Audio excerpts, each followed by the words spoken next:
wabarakatuh. Saya Indri Kanabila, mahasiswa semester 3 dari STAI Ma'had Ali Al-Hikam Malang, jurusan PGMI kelas 3A.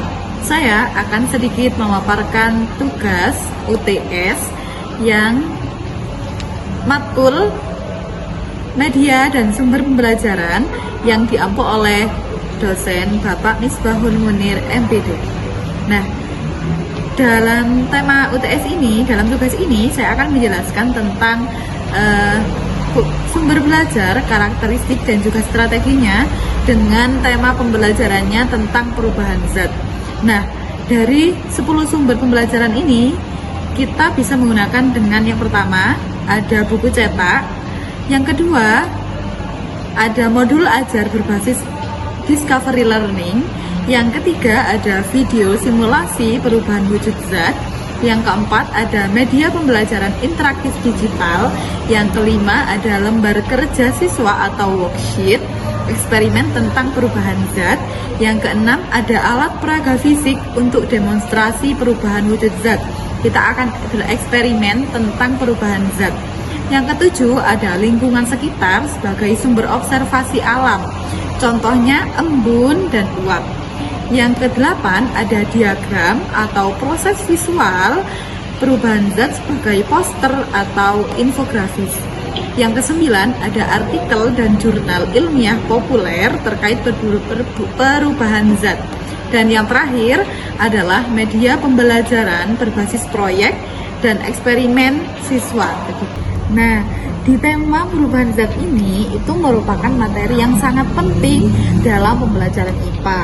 Nah, pembelajaran IPA dalam perubahan zat itu memerlukan pemahaman konsep dan juga proses secara mendalam atau berpikir kritis secara mendalam. Namun, biar menarik untuk anak-anak, untuk pemahaman anak-anak agar cepat masuk dalam pemikirannya, anak-anak kita ajak untuk eksperimen dengan sumber media pembelajaran alat peraga. Contohnya kita bereksperimen melalui mencair. Jadi kita punya es batu yang kita cairkan. Nah, perubahan dari batu menjadi cair. Nah, itu juga termasuk perubahan zat. Nah, cara-cara yang tersebut itu membantu untuk anak-anak lebih cepat memahami materi perubahan zat begitu. Contohnya, kalau di alam sekitar kita bisa melihat embun, uap. Nah, anak-anak bisa melihat embun, uap ketika di pagi hari atau uap ketika setelah menanak nasi di kompor begitu. Nah, di dalam strategi pemanfaatan sumber belajar ini harus disesuaikan dengan tahapan pembelajarannya. Bisa dengan video simulasi, sangat efektif bisa digunakan pada awal pembelajaran untuk menarik minat dan memberikan gambaran konsepnya.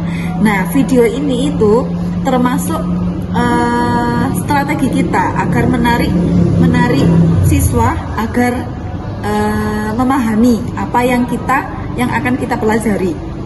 Nah, setelah melalui dengan video pembelajaran, kita bisa dengan buku teks dan modul ajar digunakan dalam kegiatan membaca dan diskusi. Setelah kita suruh membaca, suruh memahami, kita jelaskan. Nah, anak-anak kita ajak diskusi seperti itu. Nah, yang selanjutnya yaitu bisa kita berikan lembar kerja dan alat peraga yang dipakai dalam sesi eksperimen agar siswa dapat mengamati perubahan zat secara langsung. Begitu.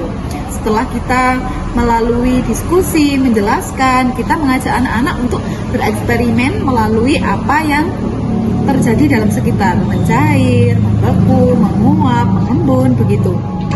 Nah, selanjutnya kita observasi lingkungan dan penggunaan diagram membantu dalam diskusi dan penegasan konsep, gitu. Dan akhirnya siswa itu dapat kita dorong melakukan proyek dan membaca artikel ilmiah untuk memperluas pengetahuan serta mempraktikkan konsep dalam konteks nyata, begitu. Dalam penggunaan berbagai sumber belajar yang beragam ini dapat kita tingkatkan motivasi belajar dan pemahaman konsep perubahan zat secara gampang untuk seusia anak-anak SD atau MI. Nah, Melalui apa? Melalui kombinasi media visual, pengalaman langsung, dan sumber bacaan, siswa memperoleh pengalaman belajar yang aktif dan juga menyenangkan. Jadi yang pertama kita tadi memperlihatkan video visualnya, yang kedua kita ajak membaca dulu. Setelah membaca, kita sebagai pendidik kita menjelaskan. Setelah kita menjelaskan, kita ajak anak-anak diskusi, dan yang ketiga kita akan memberikan lembar kerja berupa proyek atau bereksperimen melalui kehidupan yang ada di sekitar kita.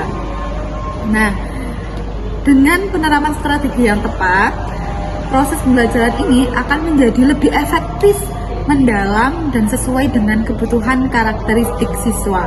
Nah, hal ini kita harapkan dapat membantu siswa menguasai materi perubahan zat dengan baik dan siap menerapkannya dalam kehidupan sehari-hari gitu.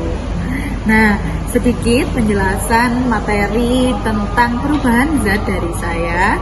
Jika ada kurang dan lebihnya atau perbuatan perkataan yang kurang berkenan di hati Anda, saya mohon maaf yang sebesar-besarnya dan terima kasih atas perhatian yang diberikan kepada teman-teman semua. Saya akhiri, wassalamualaikum warahmatullahi wabarakatuh.